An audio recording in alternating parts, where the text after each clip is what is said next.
I'm Magaly Colimon-Christopher. I am the producing artistic director of Conch Shell Productions, and I'd like to introduce you to Rivka Rivera, a member of Conch Shell Productions Artist Collective. And I'm about to bring Frank to the stage. Let's see if his mic is working. Frank, how's it going over there? Can you hear us? Hey, can you hear me? Hey.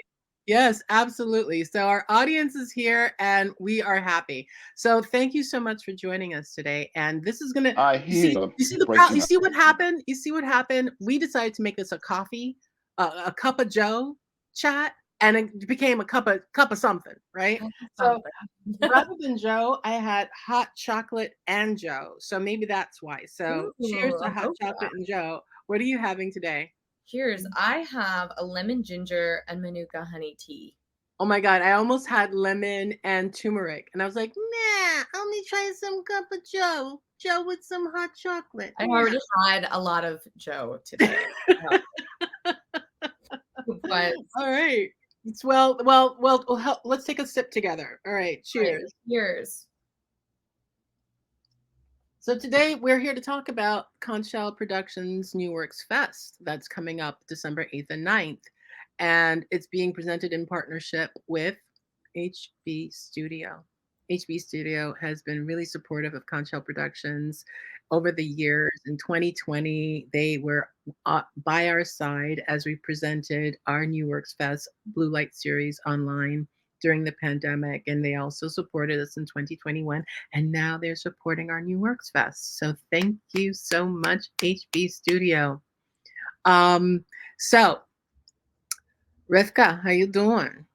I'm doing good. I'm happy to Good. be here. I'm really looking forward to this conversation. And I've been a Conch Shell member, collective member, I think for 2 years now. What is time? But and fun fact, because we've done so much of this virtually, I've actually never met Magaly in person. So that's one fun thing you'll get to experience if you come join us at HB Studios live in person. Is a lot of us will probably be even though we've done so much work together and had so many conversations. And I don't know, I'm sure people in the audience have experienced this as well when you have just virtual relationships, as you sort of developed a lot of these close communities online during 2020. And then it hits you that you haven't met someone in the 3D flesh. So that'll be an exciting thing that's going to be happening on the 8th and 9th. Yeah, our whole community is going to be coming together for the first time in person en masse. So every member of our collective, we're an 8-member collective, and we have an amazing dramaturg, Jasmine Francoise. Everyone's going to be together in space. So you have to be at this event. Yeah. So Magaly, before we jump into talking about the specifics of the event and the shows, I wanted to ask you, because you founded this writers group, right? And you're presenting this year as well. Yeah. You're producing the whole thing. I mean, we're all sort of producing our individual plays, but you're producing the whole thing. I've witnessed you do this. It's a lot of work. You've been doing an amazing job. Thank you. But how are you feeling, and what is it like to be presenting your piece? Tell us a bit about your piece and what it's like to produce at the same time. I'm also in it. Oh, mm-hmm. I'm also writing it still. I decided, I made this year, 2023, pushing myself completely out of my comfort zone year. So I spent a lot of time like, oh my God. Okay, I'm going to do it. I spent a lot of time bringing myself to this balance of, this is good. I'm terrified. That's good. I don't know what's going to happen. That's good. And I've never performed in a play that I've written. I've performed in short films that I've written, but never performed in a play. So this is going to be a blast. And I have an amazing actress, Candice Jean-Jacques, playing opposite me. So we've had rehearsals, and she performed in the reading of my play that was presented in October, Access Granted. And we met this year. Well, we actually met during the pandemic, doing an online reading. But then we actually met in person doing a looping session. And I was just like, I want to work with this lady, fellow Haitian American woman. So I'm feeling really good. I'm feeling like all the cylinders are blasting off. And that's life, right? That's for me living, being completely in the moment and alive. I love that. And you've created such an amazing community that while you're producing and doing all of this, I do feel like our community's been sharing the event and coming together. We're all going to be helping out in different ways for the live event. So I'm looking forward to it. Yeah, I am. There's something amazing about HB Studios Playwright Theater. The energy there is just so art affirming. It's intimate, and yet it's a proscenium stage. And it's got so many spirits of so many artists in there. It just feels like a warm hug. Whether you're an artist or an audience member. I actually went to their director's presentations last weekend, and I was talking to audience members just to, get the temperature of the room, and everybody's like, "Oh, this is so great. I love coming to events here." I was like, that's community. And, that's one of the reasons why I founded the Artist Collective. The community that can be created between playwrights, because we usually work alone. And when you come together in community, I don't know, you tell me, how's it been for you for 2 years coming together in community? Yeah, it's been fantastic. Actually, you jogged my mind of where I first met you. You directed me in a reading during the pandemic, so virtually, but I saw you acting in Grand Army. It's funny to see, and I remember when you were directing, I was like, oh, I was just watching you, and I loved your performance in that. Thank you. And it's such a gift when you get to be a fan of someone's work in community and then find different ways to work with each other. And so I was sharing with you after that about a play I was working on, and you were like, oh, Conch Shell, where we have this writers collective. And for me, it was especially exciting and important because I've been in community with different writers groups, but especially for this story. And because my story is a Caribbean story, and it's a Puerto Rican story, and it takes place during Hurricane Maria. And, we've talked about this a lot in our group, but I'll share that something that's been really revelatory for me as a Puerto Rican writer has been being able to explore the work with other Caribbean artists, because oftentimes we're put under the umbrella of Latinx, which there's great community there, and I take great pride in that, or Latine, whatever you feel comfortable using.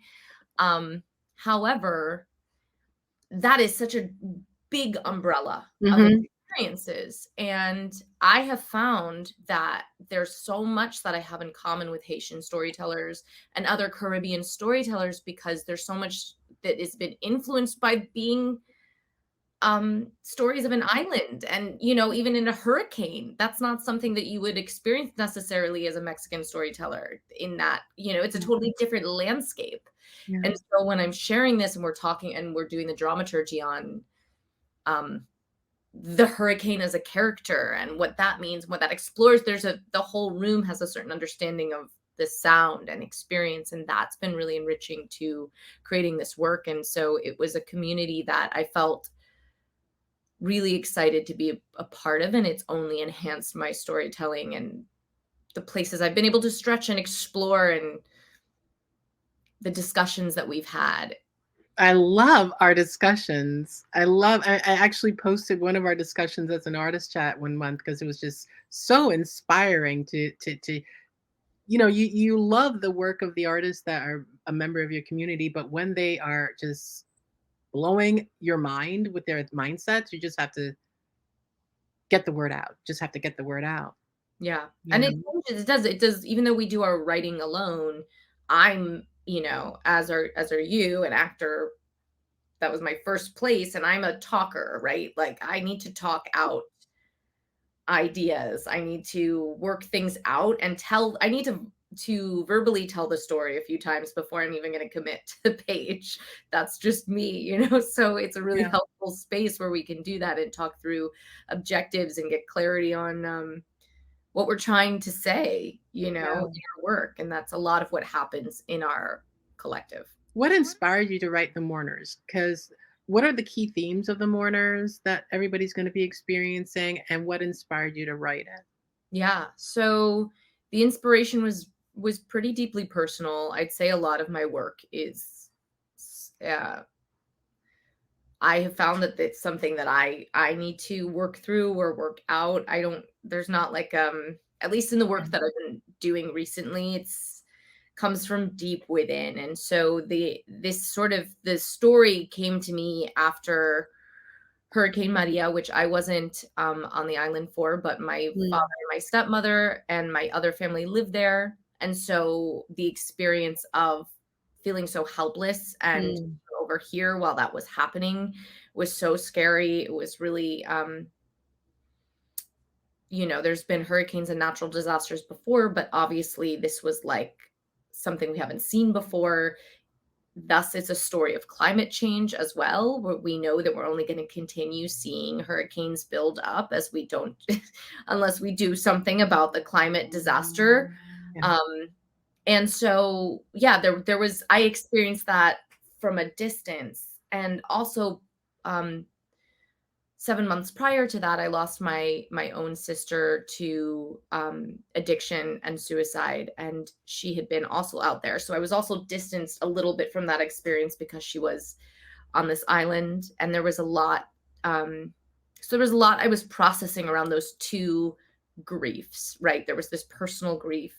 How do you work through this as a family? How do you grieve when you are at a distance? How do you grieve alone is a big question. I think in writing this play, my answer is you can't. We Yeah. need community to grieve.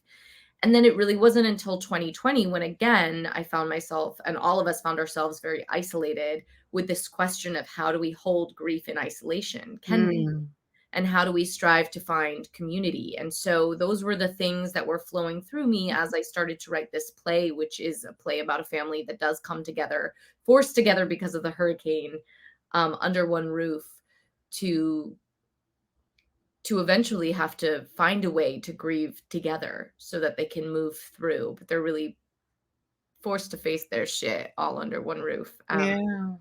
I And so, love the magical realism in your play. I can't wait till the audience hears it. It's just poetry, thank you. absolute poetry. And it was exciting because I think I come more from the poet, like my writings, I come more from the poetic and that's how it flows. I really, when it came to me, I knew this was going to needed a real structure to hold it because Mm, pressure cooker play, nobody leaves. Once everyone's on stage, they don't leave. There's no real time shift or lapse because you're there for the duration of the hurricane. So I had to really figure out the structure that I wanted to stick to tell this story in the way I wanted to tell it. So then the poetry could be there, but it really would fit in that structure. And so our conversations have been really helpful in the group in when I knew I wanted to tell something in a certain way, and then I had fellow writers and our dramaturg help me figure out what I needed to do or put me in the right direction to do that, particularly structurally, particularly with how to use stage direction, just other pieces of craft that yeah, I'm still exploring and learning about. yes, and yeah, magically learning. You actually did a workshop at Carnegie Mellon recently exploring the set design and everything. So this is really a piece that has a legs, and I'm really happy that we're going to be sharing it with our community. Me Yeah. too. And I think it's going to be a special, I've heard it a few times. I'm really excited about this cast. We have a great Yes, casting. How was that? Yeah, it was I find casting is always, these characters are unique and they're a family and yeah, casting is always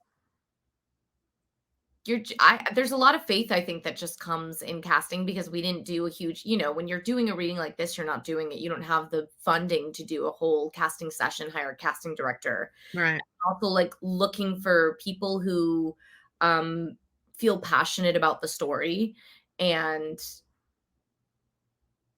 so I'm having faith in that, and like, I've seen their work or they're real. I'm really big fans of them, but it's something I have a good feeling about this cast. We haven't yet heard it read out loud as a group, but we have Paul Calderon, who's a very well-known stage actor, one of the co-founders of Labyrinth. Yes. Socorro Santiago, who's working all the time. And I haven't even met her, but I'm a big fan of her work. And other writers have, that how it works. Other writers will say, oh, this is a great person to work with. Yeah. Brianna Felipe, who just graduated Carnegie Mellon, and I actually did get to hear her do the Delphina because I worked with her when we were there over the summer, and she's amazingly talented. So I'm excited for people to just get to see her because she's fantastic and will work all the time. And Ian Dunn, who is also a friend and actor reading the role of Leo and has seen a workshop of it before. So he's also a fan of the piece. And I just think that always is very important.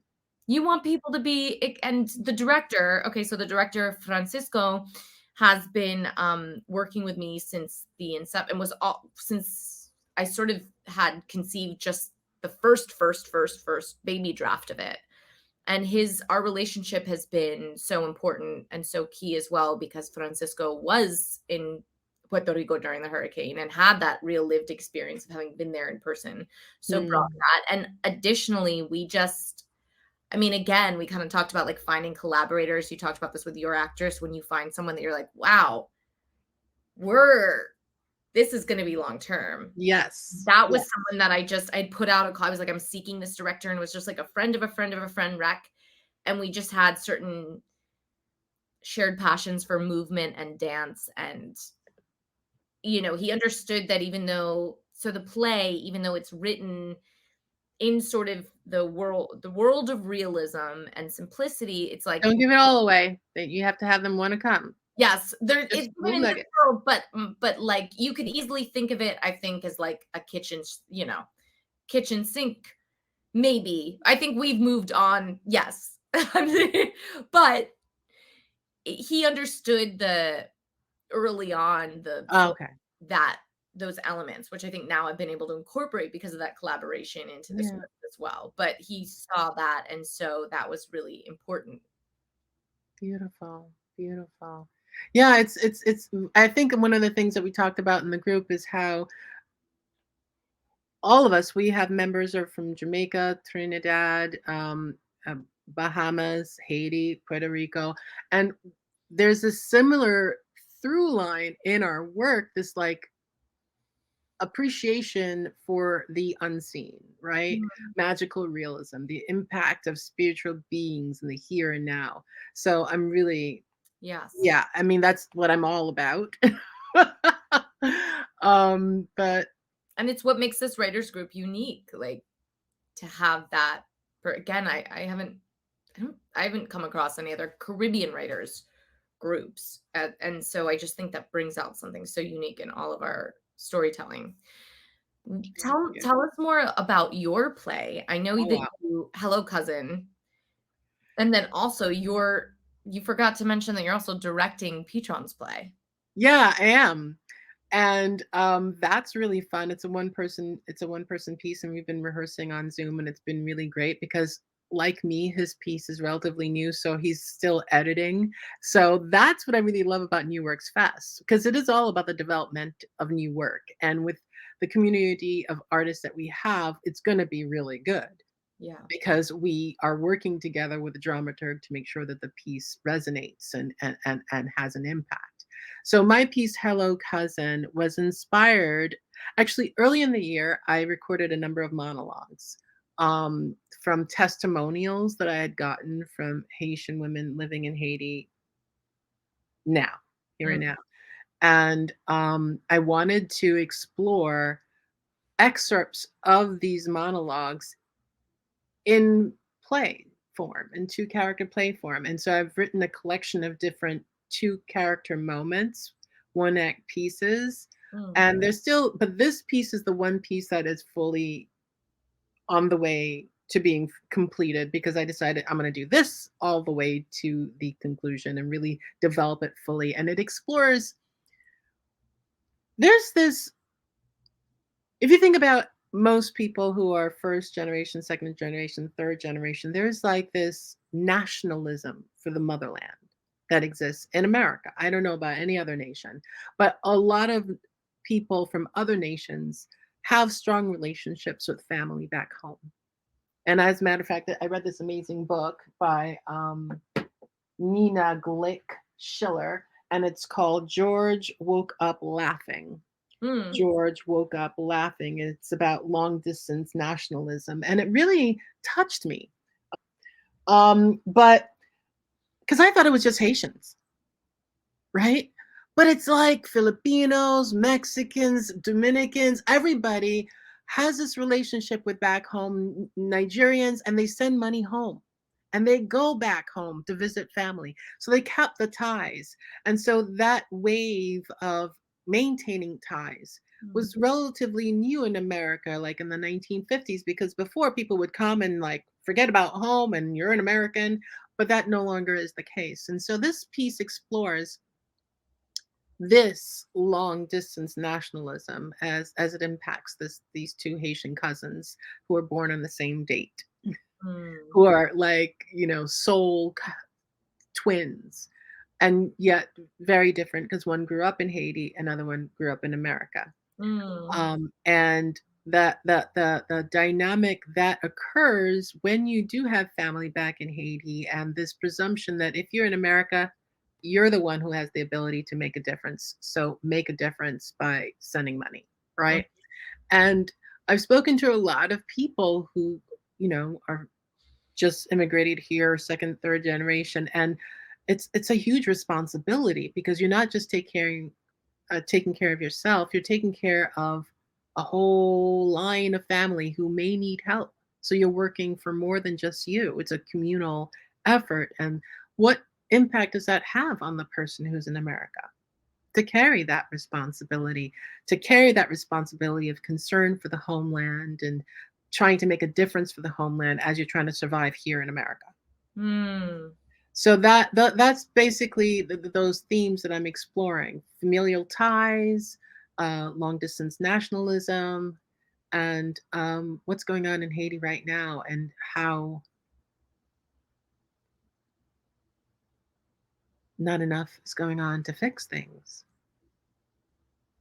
and how people are struggling emotionally, psychologically, spiritually. Forget financially, because that's not the topic here. It's the spirit of the people being impacted by this long-term dysfunction, And I completed the final draft last night. That's going to be the reading draft. No more editing. No more. Do you hear me, Candace? Do you hear me, Aixa? No more editing. That's the final draft for now, until the reading is done. So I'm really looking forward to it. And it looks like we're not going to be able to bring Frank on stage. Because he's having technological issues, and I'm really sorry about that. But Frank, you have to come to the show. You have to come live. Because you have to come see his play, because he hasn't had a chance to come and talk, and you're going to be able to meet him, which is one of the great things, because we're going to have artist chats after every reading event. You're going to get to speak with the artists, going to get to ask questions and hear their thoughts, and even more than what we shared here. So yeah, that is going to be amazing. His play is called Why, and I'm not going to speak to all the themes that are addressed in his play because I'm not the playwright, but he's exploring the definition of enemy during wartime. Hold on, I think we may have Frank. Let's see. Let me check in. We may have him. Live chat. Let's see. I think he's ready. Let's do this and go for it. Yeah. Frank, are you ready? Can you hear me, Frank? I can't hear you now. Oh, God. Wow. Okay. Yeah. Okay. Well, just wave hi. So this I is can't hear Frank you. I don't know what to Robinson, do. and he can't hear me. So I'm gonna have to take him out of the room because he can't hear me. But now you're seeing him, and you're gonna meet him face to face on December 9th. Testing. When you come to the 2 p.m. show. This is fun, Magaly. I feel like we have a morning, like this is our morning show. This is our morning show. Morning show. Get this coffee out. All of those bloopers that you see happening in like the live morning shows. Yeah. And then they smile and go to commercial, but we're not going to commercial. Okay, bye, Frank.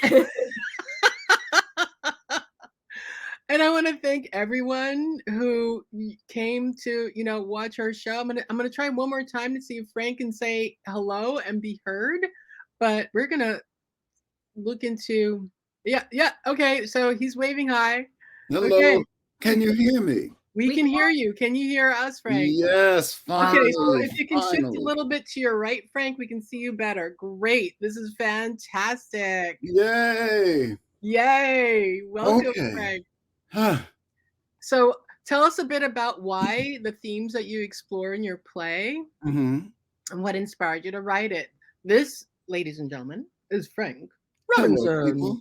Good morning, good afternoon. Hopefully everybody is doing well. I had some technical difficulties, but I'm here. So my play, Why? Basically, I was inspired through empathy for the soldiers on the field. In my opinion only, it's a psyop. And the real battlefield is the mind. And this is what I'm exemplifying in the play. It's been one, how can I put it? It's a milestone experience for me. Because thanks to the nurturance I got from the Conch Shell group, my writing has grown. I started out, as you know, with one version, and all through our group meetings and the wonderful Jasmine and her dramaturgy and all the contributions from the members have nurtured me to a point of moving into another level, going next level, and having more confidence in what I'm doing. So Why is going to also portray that, my growth as a writer. My hope for Why is to stimulate conversation around the why of war. It seems to be traditional, in our society. It's just part of the fabric. But at what cost? And that's what I'm exploring. At what cost to the humans that are actually involved in the fights? Not the ones sitting behind the desk or whatnot, but the ones who are on the field. So yes, empathy is my inspiration, because when I see these depictions on the news, I can't help but feel for these guys and girls. And I know that the memes are, you got to fight for peace and all that. Really? Is there another way? So there it is. And God bless our world, okay? God bless our world. Yes. So I think, and I'm going to put my plug in. Plug, Frank, plug. My shameless plug. Why you need to come down and see this. We have a group of very gifted writers who are going to be sharing their shine with you. When I say shine, I mean, their shine is their creativity and their belief in what they're doing. And they're going to present that to you in a way that's, and I think is going to be extremely engaging and entertaining. So you would be doing yourself a disservice if you didn't come down and check us out. That's right. Okay. All right. I love that. All right, Rivka. Rivka, you do your thing. You say why people need to come out. Oh, I gotta follow that. I was like, yes. I think he's the voice of us all, but you know, I figured I'd throw a little. Yeah. I'll you do know, my pitch for it. I mean, I really think that I've gotten to hear this work. It's great work. I think seeing the festival as a whole, not even just coming for one show, but seeing all of these stories, you'll get to experience a little bit of what I shared about the unique, exciting nature of this group. To see Caribbean stories all together is so rare. Stories from the diaspora. And yeah, I hope people can have the time to see Friday and Saturday, so you can step back and say, wow, well, here's like where the themes intersected, and here's the different experiences that intersected. And I think it'll be a really unique and exciting. I haven't seen anything like it recently, so come on out. It's going to be good. And HB is right in the West Village, so it's a great, easy, beautiful fall moment. You can go have a great glass of wine and have a great meal somewhere, and then just come hang out with us. Absolutely. The meatpacking district is full of amazing places for you to get a bite to eat and then come hang out with us. And those are too long, so you're not in for I've been seeing some Titanic length theaters. I'll promise you that's not going to happen. So if you're not having a good time, you're not going to be in that seat too long. I promise. No, you won't. Our plays running time are typically 90 minutes or lower. The short plays are like 10 minutes to 20 minutes. You're going to have a blast. Yeah. And if you look at the chat, I have included a special thank you for everybody who decided to come out and join us for this little chat. 25% off promo code. So if you look at it, if you look at the chat, you'll see our promo code is CSP_thanks. And I'm going to go ahead and tell you, use it. And you can get to see all the plays. What do you think about that? The last thing I'll add is just, if for some reason you can't make it, you're not in New York, donating. There's a I think when you go on to get a ticket, if you can't come, there's just a donation box. That's really helpful because of all the reasons I said. I think having a place for Caribbean storytelling is really, really important and rare. And there's grants, but we're just unfortunately in a place where there's not enough funding for the arts. And I think whatever little amount we can put in as individuals, it makes a big difference to us being able to keep taking time to work on these really important stories. So that's my plug for, if you can't come out, donate. If you can come out and you can donate a little extra, do that too. Yeah. And by the way, did you remember me saying that we support Caribbean Diaspora Voices? Yes, that is what we do.